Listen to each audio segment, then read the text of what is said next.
ছাত্ৰ-ছাত্ৰীসকল ভাষা জ্ঞান পৰীক্ষাৰ সহায়ক হিচাপে আন এটি ভিডিঅ' তোমালোকে স্ক্ৰীনত চাব পাৰিছা। এটি টপিক ফাৰ্ষ্টতে আমি টপিকটো পঢ়ি লৈছোঁ, তাৰপিছত ইয়াত থকা কুৱেশ্যনৰ আনচাৰখিনি আমি সলভ কৰি আছোঁ। তোমালোকে চাই থাকিবা কি কৈছে তোমালোকক ইয়াত।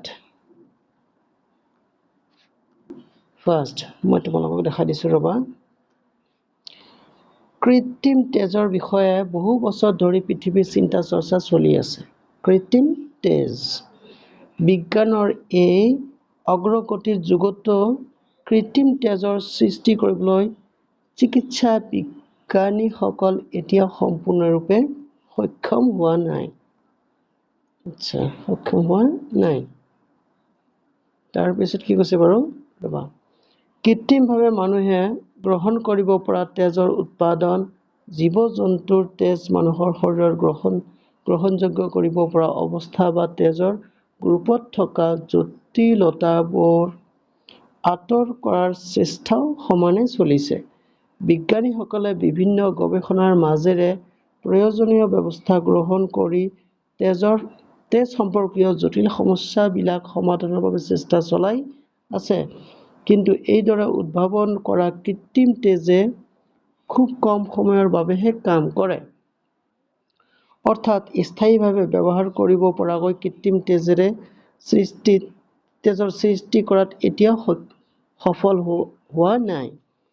পৰীক্ষাৰ দ্বাৰা দেখা গৈছে যে মানুহৰ স্বাভাৱিক তেজৰ দৰে কৃত্ৰিম তেজো অক্সিজেন পৰিবহকৰ কাম কৰিব পাৰে। চিকিৎসা বিজ্ঞানীসকলে আশা কৰা মতে কৃত্ৰিম তেজৰ কোনো গ্ৰুপ নাথাকিব। লগতে RH পজিটিভ বা নিগেটিভ বুলি কোনো কথা নাথাকিব। আটাইতকৈ ডাঙৰ কথা হ'ল ইয়াক যিকোনো মানুহে গ্ৰহণ কৰিব পাৰিব আৰু সংকটজনক অৱস্থাতো কোনো ৰোগীয়ে কৃত্ৰিম তেজ গ্ৰহণ কৰোঁতে শৰীৰত কোনো ধৰণৰ অস্বাভাৱিক প্ৰতিক্ৰিয়া নহ'ব। বা ধুনীয়া এটা চাইণ্টিফিক টপিক এইখিনি আমি পঢ়িলোঁ। এতিয়া ইয়াত থকা কুৱেশ্যনখিনি আমি এতিয়া সলভ কৰিম। পিছে মই তোমালোকক এডভাইচ কৰিব বিচাৰিছোঁ, আগতেও কৈছোঁ যে তোমালোকে টপিকটো যিকোনো টপিক তোমালোকে দুবাৰ পঢ়াৰ পিছতহে তোমালোকে এটেম্প্ট কৰিবলৈ চেষ্টা কৰিবা। ফাইন, ইয়াত তোমালোকৰ কুৱেশ্যনটো কি দি আছে, কৃত্ৰিম তেজৰ উৎপাদন কৰিবলৈ চিকিৎসা বিজ্ঞানীসকল সফল হৈছেনে? ক নম্বৰ অপশ্যন, গৱেষণাত কৃত্ৰিম তেজৰ আৱিষ্কাৰ কৰা হৈছে। গৱেষণাগাৰত কৃত্ৰিম তেজ আৱিষ্কাৰ কৰিবলৈ বিজ্ঞানীসকলে সম্পূৰ্ণৰূপে সফল হ'ব পৰা বা হোৱা নাই। কৃত্ৰিম তেজ গৱেষণাগাৰত সৃষ্টি কৰিব নোৱাৰি। কৃত্ৰিম তেজে সদায় সুচাৰুৰূপে কাম নকৰে। তেনেহ'লে কোনটো ৰাইট হ'ব তোমালোকৰ এই কুৱেশ্যন হিচাপে? খ নম্বৰ অপশ্যনটো তোমালোকৰ ৰাইট অপশ্যন। নেক্সট, এতিয়া তোমালোকৰ আছিলে কি, কৃত্ৰিম তেজ ব্যৱহাৰ কৰাত প্ৰধান অসুবিধা কি? ক নম্বৰ অপশ্যন, ইয়াক প্ৰস্তুত কৰাটো বৰ ব্যয়বহুল প্ৰক্ৰিয়া। ইয়াক প্ৰস্তুত কৰাটো বৰ কষ্টকৰ প্ৰক্ৰিয়া। কৃত্ৰিম তেজে মানুহৰ দেহত বহুতো জটিলতাৰ সৃষ্টি কৰিব পাৰে। খ নম্বৰ, কৃত্ৰিম তেজ প্ৰস্তুত কৰিবলৈ বহুত সময়ৰ প্ৰয়োজন হয়। আচ্ছা, এইটো কোনটো হ'ব তেন্তে? কৃত্ৰিম তেজে মানুহৰ দেহত বহুতো জটিলতাৰ সৃষ্টি কৰিব পাৰে। কিন্তু কথা হ'ল কি, তোমালোকৰ টপিকত এইটো তোমালোকৰ কথা নাই। সমস্যাবিলাকৰ বাবে চেষ্টা চলাই আছে, কিন্তু এইদৰে উদ্ভাৱন কৰা কৃত্ৰিম তেজে তোমালোকে ইয়াত লক্ষ্য কৰিব পাৰিছা খুব কম সময়ৰ বাবেহে কাম কৰে। কিন্তু আচলতে এইটো তোমালোকৰ অপশ্যনত দিয়া নাই।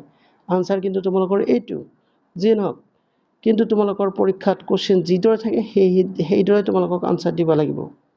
তেনেহ'লে ইয়াৰ আনচাৰ আমাৰ কোনটো হ'ব? তোমালোকৰ এইটো লিখিব লাগিব, কৃত্ৰিম তেজে মানুহৰ দেহত বহুতো জটিলতাৰ সৃষ্টি কৰিব পাৰে। এইটো গ নম্বৰ।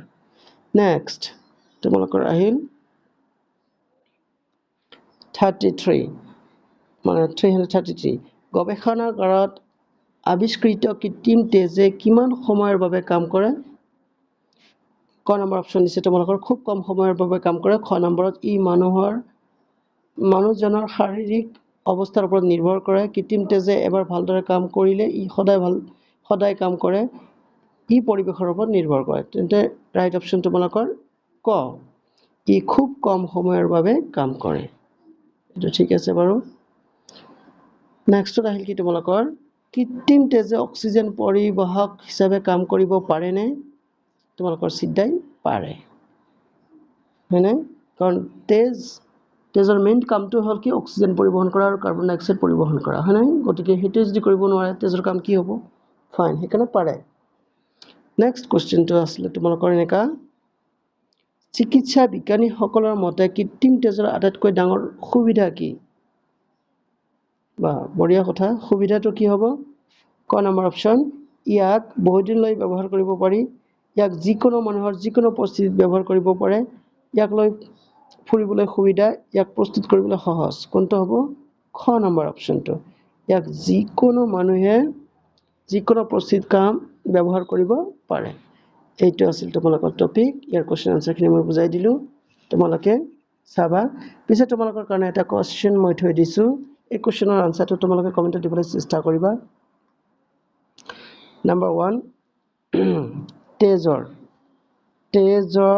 আন এটা নাম কি আন এটা নাম তোমালোকে কমেন্টত লিখিবলৈ চেষ্টা কৰিবা অপশ্যন নিদিও মই কিন্তু তোমালোকে এইটো জানিবা তোমালোকে কমেন্টত এইটো লিখিবলৈ চেষ্টা কৰিবা বাৰু তাৰ পিছত তোমালোকে গম পোৱা যাব তোমালোকৰ কম্প্ৰিহেনসিভ পাৱাৰ বা ল্যাঙ্গুৱেজ পাৱাৰটো কিমান ষ্ট্ৰং আকৌ এবাৰ কৈছো তোমালোকৰ কোৱেশ্চনটো কি যে তেজৰ আন এটা নাম তোমালোকে কমেন্টত লিখিবলৈ চেষ্টা কৰিবা আশা কৰিছো তোমালোকে ভিডিওটো ভাল পাবা লাইক কমেন্ট শেয়াৰ কৰিবা আৰু পাৰিলে মোৰ চেনেলটো সাবস্ক্ৰাইব কৰিবা থ্যাংক ইউ